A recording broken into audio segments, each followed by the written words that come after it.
বছর তিনেক আগেকার কথা। আমাকে বরিশালের ওধারে যেতে হয়েছিল একটা কাজে। ওই অঞ্চলের একটা গঞ্জ থেকে বেলা প্রায় 12টার সময় নৌকোয় উঠলাম। আমার সঙ্গে এক নৌকোয় বরিশালের এক ভদ্রলোক ছিলেন। গল্পে গুজবে সময় কাটতে লাগলো। সময়টা পুজোর পরেই। দিনটা মেঘলা মেঘলা, মাঝে মাঝে টিপটিপ করে বৃষ্টিও পড়তে শুরু করলো। সন্ধ্যের কিছু আগে কিন্তু আকাশটা অল্প পরিষ্কার হয়ে গেল। ভাঙা ভাঙা মেঘের মধ্যে দিয়ে চতুর্দশীর চাঁদের আলো অল্প অল্প প্রকাশ হলো। সন্ধে হওয়ার সঙ্গে সঙ্গে আমরা বড় নদী ছেড়ে একটা খালে পড়লাম। শোনা গেল খালটা এখান থেকে আরম্ভ হয়ে নোয়াখালীর উত্তর দিয়ে একেবারে মেঘনায় মিশেছে। পূর্ববঙ্গে সেই আমার নতুন যাওয়া। চলে গেল সব একটু ঠেকতে লাগে। অপরিসর খালের দুধারে বৃষ্টি স্নাত কেয়ার জঙ্গলে মেঘে আধা ঢাকা চতুর্দশীর জ্যোৎস্না ঝিকঝিক করছিল। মাঝে মাঝে নদীর ধারে বড় বড় মাঠ, সতী, বেত, ফার্ন গাছের বন জায়গায় জায়গায় খালের জলে ঝুঁকে পড়েছে। বাইরে একটু ঠান্ডা থাকলেও আমি ছইয়ের বাইরে বসে দেখতে দেখতে যাচ্ছিলাম। বরিশালের সে অংশটা সুন্দরবনের কাছাকাছি। ছোট ছোট খাল ও নদী চারিধারে। সমুদ্র খুব দূরে নয়, 10-15 মাইল দক্ষিণ পশ্চিমে হাতিয়া ও সন্দ্বীপ। আরো খালের দুপারে নির্জন জঙ্গল অস্ফুট জ্যোৎস্নায় এই অংশে লোকের বসতি একেবারেই নেই। শুধু ঘন বন আর জঙ্গলের ধারে বড় বড় হোগলা গাছ। আমার সঙ্গী বললেন, এত রাত্রে আর বাইরে থাকবেন না, আসুন ছইয়ের মধ্যে, এসব জঙ্গলে বুঝলেন না। তারপর তিনি সুন্দরবনের নানা গল্প করতে লাগলেন। তাঁর এক কাকা নাকি ফরেস্ট ডিপার্টমেন্টে কাজ করতেন। তাঁরই লঞ্চে করে তিনি একবার সুন্দরবনের নানা অংশে বেরিয়েছিলেন। সেই সকাল রাত প্রায় 12টার কাছাকাছি হল। মাঝি আমাদের নৌকায় ছিল। সে বলে উঠল, বাবু, একটু এগিয়ে গিয়ে বড় নদী পড়বে। এত রাতে একা সেই নদীতে পাড়ি জমাতে পারবো না, এইখানে নৌকো রাখি। নৌকো সেখানেই বাঁধা হলো। এদিকে বড় বড় গাছের আড়ালে চাঁদ অস্ত গেল। দেখলাম অপ্রশস্ত খালের দুধারেই অন্ধকারে ঢাকা ঘন জঙ্গল। চারিদিকে কোনো শব্দ নেই।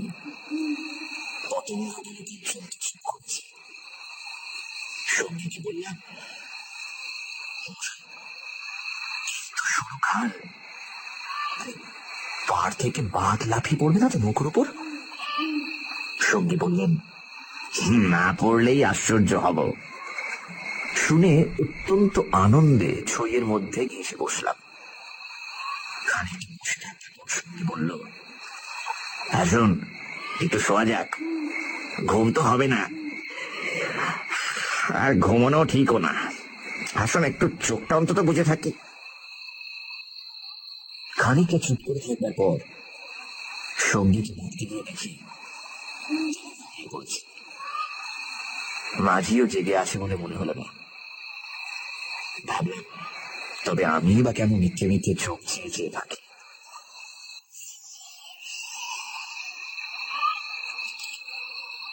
তারপর যা ঘটল সেটি আমার জীবনের এক অদ্ভুত অভিজ্ঞতা। শুতে যাচ্ছি, হঠাৎ আমার কানে গেল, লাইক করুন, শেয়ার করুন and do subscribe to our channel.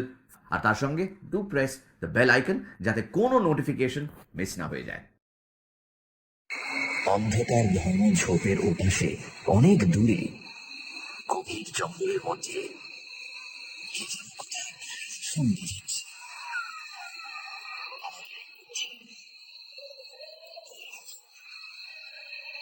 এই বনে এত রাতে গ্রামোফোন বাজাবে কি? কান পেতে শুনলাম, গ্রামোফোন নয়, অন্ধকার হিজল হিমতাল গাছগুলো যেখানে খুব ঘন হয়ে আছে সেখান থেকে কানে যেন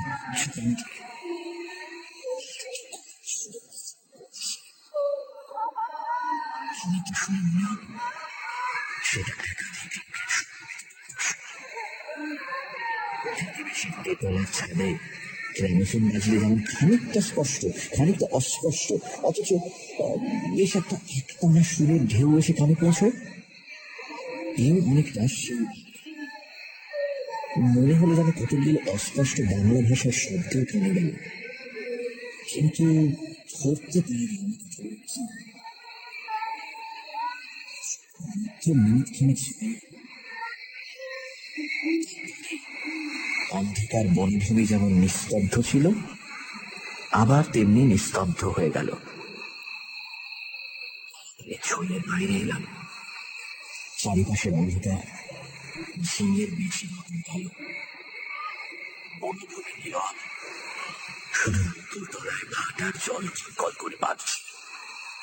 আর শেষ রাতে বাতাসে জলের ধারে কেয়া ঝোপে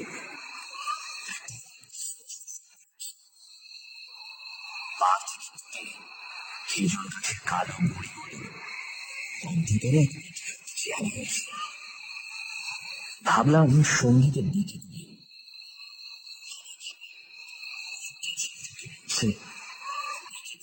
বরং নিজে যদি বসে থাকি।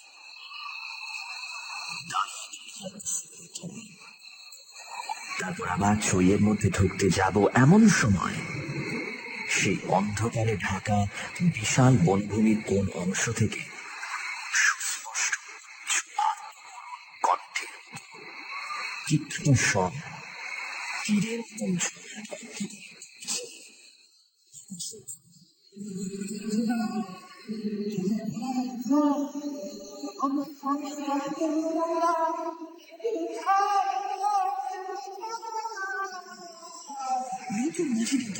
জেগে উঠল। আমি সঙ্গীকে ডাকলাম, মশাই, ও মশাই, উঠুন উঠুন, আরে উঠুন। মাঝি আমার কাছে ঘেসে এলো, ভয়ে তার গলার শুনে কাঁপছিল। বললে, আল্লাহ আল্লাহ, শুনতে পেয়েছেন বাবু? শুনতে পেয়েছেন আপনি? সঙ্গী উঠে জিজ্ঞাসা করলো, কি মশাই, ডাকলেন কেন? পৌঁছে মতো না নাকি? আমি বললাম।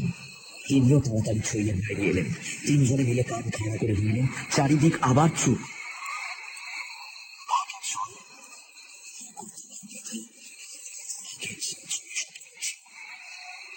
সঙ্গী মাঝিকে জিজ্ঞেস করলেন, এটা কি তবে? মাঝি বললেন, হ্যাঁ বাবু, মায়ের কীর্তি পাশার ঘর। সঙ্গী বললেন, তবে তুই এত রাতে এখানে নৌকো রাখলি কেন? দেখুন কোথায় যাক। মাঝি বলল, 300 মাসি বলে রেখেছিল বাবু, ভাটার টানে নৌকো পিছিয়ে দেওয়া তো জোর ছিল না। কথাবার্তার ধরন শুনে সঙ্গীকে বললাম, কি মশাই, কি ব্যাপার? আপনি কিছু জানেন নাকি? ভয় যত না হোক, বিস্ময়ে আমরা কেমন হয়ে গিয়েছিলাম। সঙ্গী বললেন, ওরে তোর সে কেরোসিনের ডিবেটা চাল, আরে আলো জেলে বসে থাকা যাক, রাত তো এখনো ঢের। মাঝিকে বললাম, কি শব্দটা শুনতে পেয়েছিলি? সে বলল, হ্যাঁ বাবু, এই আওয়াজ কানে গিয়েই তো আমার ঘুম ভেঙে গেল। আমি আরো দুবার নৌকো বেয়ে যেতে যেতে ও ডাক শুনেছি। এটা এই অঞ্চলের একটা অদ্ভুত ঘটনা। তবে এই জায়গাটা সুন্দরবনের সীমানায় বলে, আর এই অঞ্চলে কোনো লোকালয় নেই বলে শুধু নৌকোর মাঝিদের কাছে এটা সুপরিচিত। ইতিহাস আছে, সেটা অবশ্য নৌকোর মাঝিদের পরিচিত নয়। সেইটা আপনাকে বলি, শুনুন। তারপর কেরোসিনের ডিবার আলোয় অন্ধকার বনের বুকের মধ্যে বসে সঙ্গীর মুখে কীর্তি পাশার গড়ের ইতিহাসটা শুনতে। 300 বছর আগের কথা। মুনিম খাঁ তখন গৌড়ের সুবেদার। এই অঞ্চলে তখন 12 ভূঁইয়ার 2 প্রতাপশালী ভূঁইয়া, রাজা রামচন্দ্র রায় ও ঈসা খাঁ মাস্টাদে আলীর খুব প্রতাপ। মেঘনার মোহনার বাহির সমুদ্র, যাকে এখন সন্দ্বীপ চ্যানেল বলে, সেখানে তখন মগ আর পর্তুগিজ জলদস্যুরা শিকারের খোঁজে পেতে বসে থাকত। সে সময় এখানে এরকম জঙ্গল ছিল না। এই সমস্ত জায়গা কীর্তি রায়ের অধিকারে ছিল। এইখানে তার সুদৃঢ় দুর্গ ছিল। মগ জলদস্যুদের সঙ্গে তিনি অনেকবার লড়েছিলেন। তার অধীনে সৈন্য সামন্ত, কামান, যুদ্ধের কোষা সবই ছিল। সন্দীপ তখন ছিল পর্তুগিজ জলদস্যুদের প্রধান আড্ডা। এদের আক্রমণ থেকে আত্মরক্ষা করবার জন্য এই অঞ্চলের সকল জমিদারকেই সৈন্যদল দৃঢ় করে গড়তে হতো। এই বনের পশ্চিম ধার দিয়ে তখন আরেকটা খাল,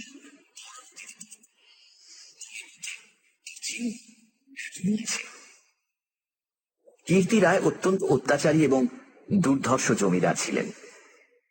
তার রাজ্যে এমন সুন্দর মেয়ে কমই ছিল যে তার অন্তঃপুরে একবার না ঢুকেছে। তাছাড়া তিনি নিজেও এক প্রকার জলদস্যুই ছিলেন। তার নিজের অনেকগুলো বড় ছিপ অর্থাৎ ছোট নদী ছিল। কীর্তি রায়ের পাশের জমিদারি ছিল কীর্তি রায়ের বন্ধুর। এরা ছিলেন চন্দ্রদ্বীপের রাজা রামচন্দ্র রায়ের পত্তনিদার। অবশ্য সে সময় অনেক পত্তনিদারের ক্ষমতা এখনকার স্বাধীন রাজাদের চেয়ে বেশি ছিল। কীর্তি রায়ের বন্ধু মারা গেলে তার তরুণ বয়স্ক পুত্র নরনারায়ণ রায় পিতার জমিদারির ভার পান। নরনারায়ণ তখন সবে যৌবনে পদার্পণ করেছেন। অত্যন্ত সুপুরুষ, বীর এবং শক্তিমান। নরনারায়ণ কীর্তি রায়ের পুত্র চঞ্চল রায়ের সমবয়সী ও বন্ধু। সেবার কীর্তি রায় নিমন্ত্রণে নরনারায়ণ রায় তাঁর রাজ্যে দিন কতকের জন্য বেড়াতে এলেন। চঞ্চল রায়ের তরুণী পত্নী লক্ষ্মী দেবী স্বামীর বন্ধু নরনারায়ণকে দেওরের মতন স্নেহের চোখে দেখতে লাগলেন। দু একদিনের মধ্যেই কিন্তু সে স্নেহের চোটে নরনারায়ণকে বিব্রত হয়ে উঠতে হল। নরনারায়ণ রায় তরুণ বয়স্ক হলেও একটু গম্ভীর প্রকৃতির। বিদ্যুৎ চঞ্চলা তরুণী বন্ধু পত্নীর ব্যঙ্গ পরিহাসে গম্ভীর প্রকৃতি নরনারায়ণের মান বাঁচিয়ে চলা দুষ্কর হয়ে পড়ল। স্নান করে উঠেছেন, মাথার পাগড়ি খুঁজে পাওয়া যায় না। নানা জায়গায় খুঁজে হয়রান হয়ে তার আশা ছেড়ে দিয়ে বসে আছেন। হঠাৎ কখন নিজের বালিশ তুলতে গিয়ে দেখেন তার নিচেই পাগড়ি চাপা আছে, যদিও এর আগেও তিনি বালিশের নিচেই খুঁজেছেন। তার প্রিয় তলোয়ার বোতলের মধ্যে 5 বার হারিয়ে গেল, আবার 5 বারই সম্পূর্ণ অপ্রত্যাশিত জায়গা থেকে খুঁজে পাওয়া গেল। পানে এমন সব জিনিসের সমাবেশ হতে লাগলো যা কোনো কালেই পানের উপকরণ নয়। বন্ধুপত্নীর সঙ্গে কিছুতেই এঁটে উঠতে না পেরে অত্যাচার জর্জরিত নরনারায়ণ রায় ঠিক করলেন তার বন্ধুর স্ত্রীটি একটু চিত্রগ্রস্ত। বন্ধুর দুর্দশায় চঞ্চল রায় মনে মনে খুশি হলেও বাইরের স্ত্রীকে বললেন, 2 দিনের জন্য এসেছে বেচারি, ওকে তুমি যে রকম বিব্রত করে তুলেছ ও আর কখনো এখানে আসবে না। 3 কয়েক এরকম কাটবার পর কীর্তি রায়ের আদেশে চঞ্চল রায়কে কি একটা কাজে হঠাৎ গৌড়ে যাত্রা করতে হলো। নরনারায়ণ রায়ও বন্ধুর স্ত্রী কখন যে কি করে বসে সেই ভয়ে কয়েকদিন কাটানোর পর নিজের বজরায় উঠে হাঁপ ছেড়ে বাঁচলেন। যাবার সময় লক্ষ্মী দেবী বলে দিলেন, এবার আবার যখন আসবে ভাই, এমন একটা বিশ্বাসী লোক সঙ্গে এলো যে রাত দিন তোমার জিনিসপত্র ঘরে বসে পাহারা দেবে, বুঝলে? নরনারায়ণ রায়ের বজরা রায়মঙ্গলের মোহনা ছাড়িয়ে যাবার একটু পরেই জলদস্যুদের সমুদ্রের সেই অংশে এমন কোন নৌকো ছিল না যারা সাহায্য করতে আসতে পারে। সেটা রায়মঙ্গল সন্দীপ চ্যানেল জলদস্যুদের প্রধান ঘাঁটি। নরনারায়ণরা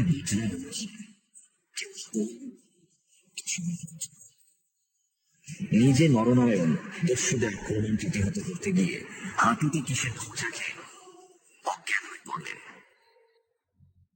জ্ঞান হবার পর দেখতে পেলেন তিনি এক অন্ধকার জায়গায় শুয়ে আছেন। তার সামনে কি যেন একটা বড় নক্ষত্রের মতন জ্বলছে। খানিকক্ষণ জোরে চোখে বল ফেলবার পর তিনি বুঝলেন যাকে তারা বলে মনে হয়েছিল তা আসলে একটি ছোট জানালা থেকে ঢুকে আসা বাইরের আলো। নরনারায়ণ দেখলেন তিনি একটি অন্ধকার ঘরের ভেজা মেঝের উপর শুয়ে আছেন। ঘরের দেয়ালের জায়গায় জায়গায় সবুজ শ্যাওলার দল গজিয়েছে। আরো কদিন, আরো কটা রাত কেটে গেল, কেউ তার জন্য কোনো খাবার আনলো না। তিনি বুঝলেন যারা তাকে এখানে এনেছে তাকে না খেতে দিয়ে মেরে ফেলাই তাদের উদ্দেশ্য। মৃত্যু, সামনে নির্মম মৃত্যু। সেদিনটাও কেটে গেল আঘাতজনিত ব্যথায় এবং ক্ষুধা তৃষ্ণায়। অবসন্ন নরনারায়ণের চোখের সামনে থেকে জানালার শেষ আলোটাও মিলিয়ে গেল। তিনি অন্ধকার ঘরের পাথরের মেঝেতে শুয়ে অধীরভাবে মৃত্যুর অপেক্ষা করতে লাগলেন। অনেকক্ষণ পরে, কতক্ষণ পরে তা তিনি বুঝতে পারলেন না, হঠাৎ আলো চোখে লেগে তার তন্দ্রা ঘোর কেটে গেল। বিস্মিত নরনারায়ণ চোখ মেলে দেখলেন তার সামনে প্রদীপ হাতে দাঁড়িয়ে তার বন্ধুর স্ত্রী লক্ষ্মী দেবী। কথা বলতে গিয়ে লক্ষ্মী দেবীর ইঙ্গিতে নরনারায়ণ থেমে গেলেন। লক্ষ্মী দেবী হাতের প্রদীপটি আঁচল দিয়ে ঢেকে নরনারায়ণকে তার অনুসরণ করতে ইঙ্গিত করলেন। একবার নরনারায়ণের সন্দেহ হলো এসব স্বপ্ন হয়তো, কিন্তু ওই যে দীপশিখার উজ্জ্বল আলোয় ভিজে দেয়ালে সবুজ শ্যাওলার দল স্পষ্ট দেখা যাচ্ছে। নরনারায়ণ শক্তিমান যুবক, ক্ষুধায় দুর্বল হয়ে পড়লেও নিশ্চিত মৃত্যুর গ্রাস থেকে বাঁচবার উৎসাহে তিনি দ্রুত পায়ে বন্ধু পত্নীর পেছন পেছন চললেন। একটা বাঁকা পাথরের সিঁড়ি দিয়ে উপরে উঠে একটি দীর্ঘ সুড়ঙ্গ পার হবার পর তিনি দেখলেন যে তারা কীর্তি রায়ের প্রাসাদের সামনের খাল ধারে এসে পৌঁছেছেন। লক্ষ্মী দেবী একটা ছোট পেটে পোড়া থলে বার করে তার হাতে দিয়ে বললেন, এতে খাবার আছে, এখানে খেও না। তুমি সাঁতার জানো, খাল পার হয়ে ওপারে গিয়ে কিছু খেয়ে নাও, তারপর যত শিগগির পারো পালিয়ে যাও। ব্যাপারটা কি নরনারায়ণ রায় একটু একটু করে বুঝলেন। তার বিস্তৃত জমিদারি কীর্তি রায়ের জমিদারির পাশেই, এবং তার অবর্তমানে কীর্তি রায় ভবিষ্যৎ জমিদার। অত বড় বিস্তৃত ভূসম্পত্তি সৈন্য সামন্ত কীর্তি রায়ের হাতে এলে তিনি কি আর কিছু গ্রাহ্য করবেন? প্রদীপের আলোয় নরনারায়ণ দেখলেন তার বন্ধুপত্নীর মুখে সে চটুল হাসি রেখা চিহ্ন নেই। তার মুখখানি সহানুভূতিতে ভরা মাতৃমুখের মতন স্নেহ কোমল হয়ে এসেছে। তাদের চারপাশে গাঢ় অন্ধকার, মাথার উপর আকাশের বুক চিরে দিগন্ত বিস্তৃত উজ্জ্বল ছায়াপথ। কাছেই খালের জল জোর ভাটার টানে তীরের হোগলা গাছ দুলিয়ে কলকল শব্দে বড় নদীর দিকে ছুটেছে। নরনারায়ণ আবেগপূর্ণ সুরে জিজ্ঞাসা করলেন, চঞ্চল কি এর মধ্যে আছে? লক্ষ্মীদেবী বললেন, না ভাই, তিনি কিছু জানেন না, এই সব শ্বশুর ঠাকুরের কীর্তি। এই জন্যই তাকে অন্য জায়গায় পাঠিয়েছেন। এখন আমার মনে হচ্ছে গৌর সব মিথ্যে। নরনারায়ণ দেখলেন লজ্জায় দুঃখে তার বন্ধুপত্নীর মুখ বিবর্ণ হয়ে উঠেছে। লক্ষ্মীদেবী আবার বললেন, আমি আজ জানতে পারি খিড়কিঘরের পাইক সর্দার আমার মা বলে, তাকে দিয়ে দুপুর রাতে পাহারা সব সরিয়ে রেখে দিয়েছিলাম, তাই। নরনারায়ণ বললেন, ঠাকুর, আমার এক বোন ছেলেবেলায় মারা গিয়েছিল, তুমি আমার সেই বোন, আজ আবার ফিরে এলে। লক্ষ্মীদেবীর পুত্রের মতো মুখখানি চোখের জল এসে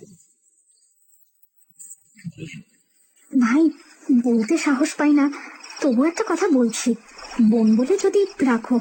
নরনারায়ণ জিজ্ঞাসা করলেন, কি কথা বলবেন? লক্ষ্মীদেবী বললেন, তুমি আমার কাছে বলে যাও ভাই যে শ্বশুর ঠাকুরের কোনো অনিষ্ট চিন্তা তুমি করবে না। নরনারায়ণ রায় একটুখানি কি যেন ভাবলেন, তারপর বললেন,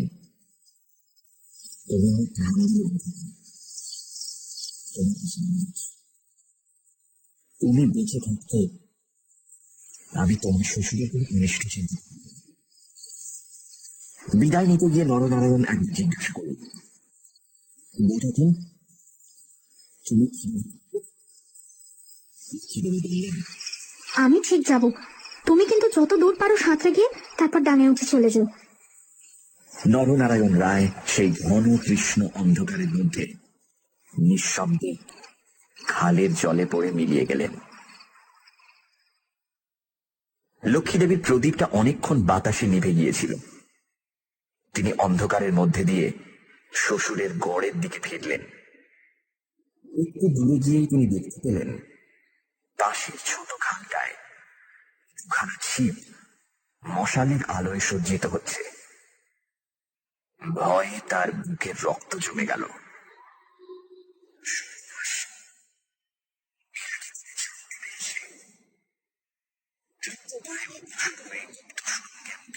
দেখলেন আছে। তিনি তাড়াতাড়ি সুরঙ্গের দিকে বললেন। কীর্তি রায় বুঝতেন নিজের হাতের আঙুলও যদি বিষাক্ত হয়ে ওঠে তাকে কেটে ফেলাই সমস্ত শরীরের আবার দিনের কিন্তু খিদে দিকে কেউ দেখেনি। রাতের হিংস্র অন্ধকার করে ফেলেছে।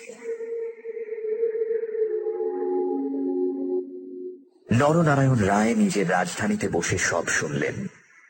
গুপ্ত সুরঙ্গের দুধারের মুখ বন্ধ করে কীর্তি রায় তাঁর পুত্রবধূর শ্বাসরোধ করে তাকে হত্যা করেছেন শুনে তিনি চুপ করে গেলেন। এর কিছুদিন পরে তার কানে গেল বাসুন তার লক্ষণ রায়ের মেয়ের সঙ্গে খুব তাড়াতাড়ি চঞ্চলের বিয়ে। সেদিন রাতে চাঁদ ওঠার পর নিজের প্রাসাদের ছাদে বেড়াতে বেড়াতে চারিদিকের শুভ্র সুন্দর আলোর সাগরের দিকে দৃষ্টিপাত করে দৃঢ় চিত্ত নরনারায়ণ রায়ের চোখের পাতা যেন ভেসে উঠল।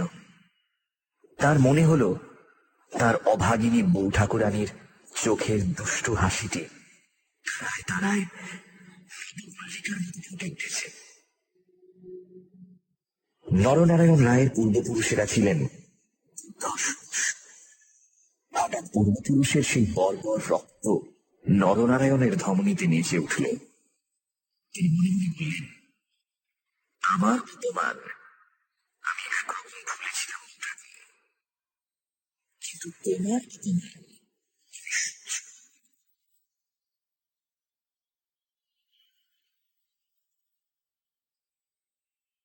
কিছুদিন কেটে গেল। তারপর একদিন এক শীতের ভোর রাতের কুয়াশা কেটে যাওয়ার সঙ্গে সঙ্গে দেখা গেল কীর্তি রায়ের গড়ের খালের মুখ ছিপে সুলুপে জাহাজে ভরে গিয়েছে।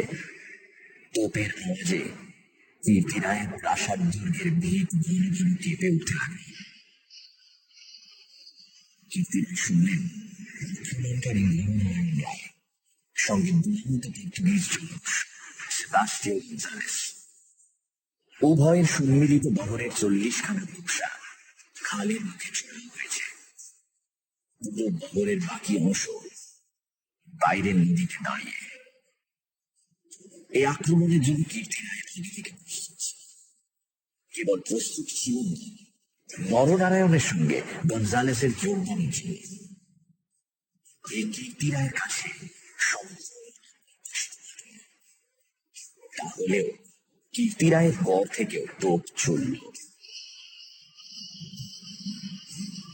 গঞ্জালেস মৌবীর তার পরিচালনায় 10খানা সুলুপ চড়া ঘুরে গড়ের পাশের ছোট খালে ঢুকতে গিয়ে কীর্তি রায়ের নৌবাহিনীর একাংশ দ্বারা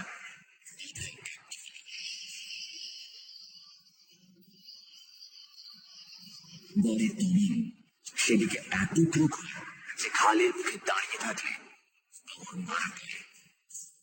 গঞ্জালেস দুখানা কামানবাহী সুলুপ ছোট খালের মুখে রেখে এগুলো সেখান থেকে ঘুরিয়ে এনে চড়ার পিছনে দাঁড়িয়ে।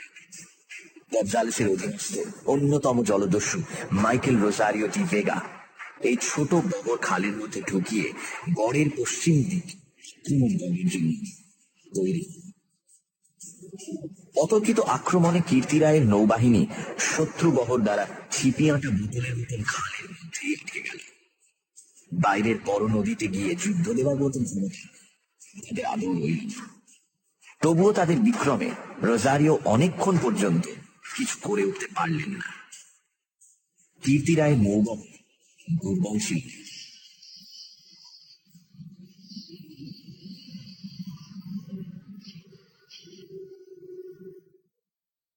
বিকেলের দিকে রোজারিওর কামানের মুখে গড়ের পশ্চিম দিকটা একেবারে হুমড়ি খেয়ে পড়ে গেল। রায় দেখলেন প্রায় 30 খানা কোষা জখম অবস্থায় খালের মুখে পড়ে। কীর্তি রায়ের গড়ের কামানগুলো সব চুপ। নদীর দুপার ঘিরে সন্ধে নেমে আসছে।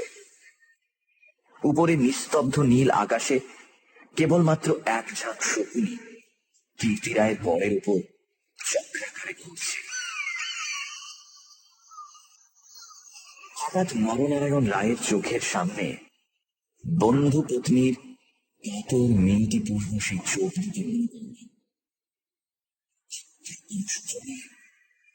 মন তখনই পড়ে উঠল। এইরকম করে কি তিনি তার স্নেহময়ী প্রাণদাত্রীর শেষ অনুরোধ রাখতে এসেছেন? নরনারায়ণ রায় হুকুম জারি করলেন, কীর্তি রায়ের পরিবারের এক প্রাণীর যেন প্রাণহানি না হয়। একটু পরেই শুনতে দিল গড়ের মধ্যে কেউ নেই। রায় নিশ্চিত হলেন। তিনি তক্ষণে নিজে গড়ের মধ্যে ঢুকলেন। তিনি এবং গঞ্জালেস সমস্ত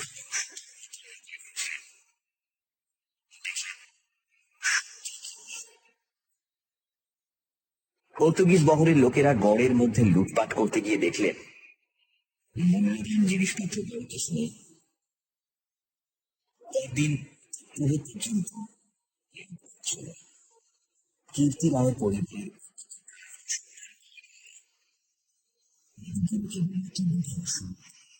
খালের মুখে পড়ে রেখে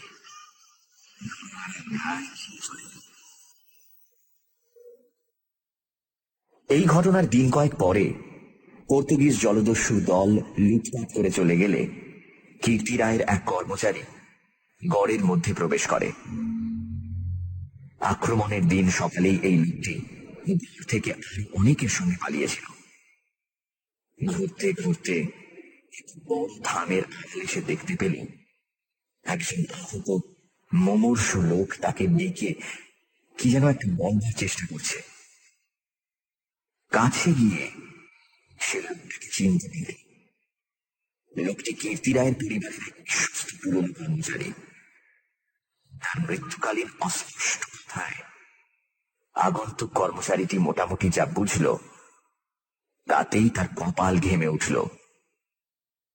সে বুঝল কীর্তি রায় তার পরিবারবর্গ এবং ধনরত্ন নিয়ে মাটির নিচের এক গুপ্ত স্থানে আশ্রয় নিয়েছেন এবং এই লোকটি একমাত্র এই লোকটি তার সন্ধান জানে। তখনকার আমলে কেউ এই গুপ্ত পথগুলি না খুলে দিলে সেখান থেকে বেরোবার উপায় কিন্তু ছিল না। কোথায় সে মাটির নিচে ঘর তা স্পষ্ট করে বলবার আগে আহত লোকটি মারা গেল। বহু অনুসন্ধানেও গড়ের কোন অংশে সে গুপ্ত গৃহ ছিল সেটার কেউই সন্ধান দিতে পারল না। ওই ছোট খালটা প্রকৃতপক্ষে সন্দীপ চ্যানেলেরই একটা খাড়ি। খাড়ির ধার থেকে একটুখানি গেলে গভীর অরণ্যের ভেতর কীর্তি রায়ের গড়ের বিশাল ধ্বংসস্তূপ এখনো বর্তমান আছে দেখা যাবে। বহুদিন থেকে এখানে এক অদ্ভুত ব্যাপার ঘটে থাকে। দুপুর রাতে গভীর বনভূমি যখন নীরব হয়ে যায়, হিনতাল হিজল গাছের কালো বড়িগুলো অন্ধকারে যখন বনের মধ্যে রেতের মতো দাঁড়িয়ে থাকে, সন্দীপ চ্যানেলের জোয়ারের ঢেউয়ে জল খাড়ির মুখে জোনাকের মতন জ্বলতে থাকে, খাল দিয়ে নৌকো বেয়ে যেতে যেতে মোম মধু সংগ্রাহকেরা কতবার সে শুনেছে অন্ধকার বনের এক গভীর অংশ থেকে তারা যেন আত্মস্বরে চিৎকার করছে।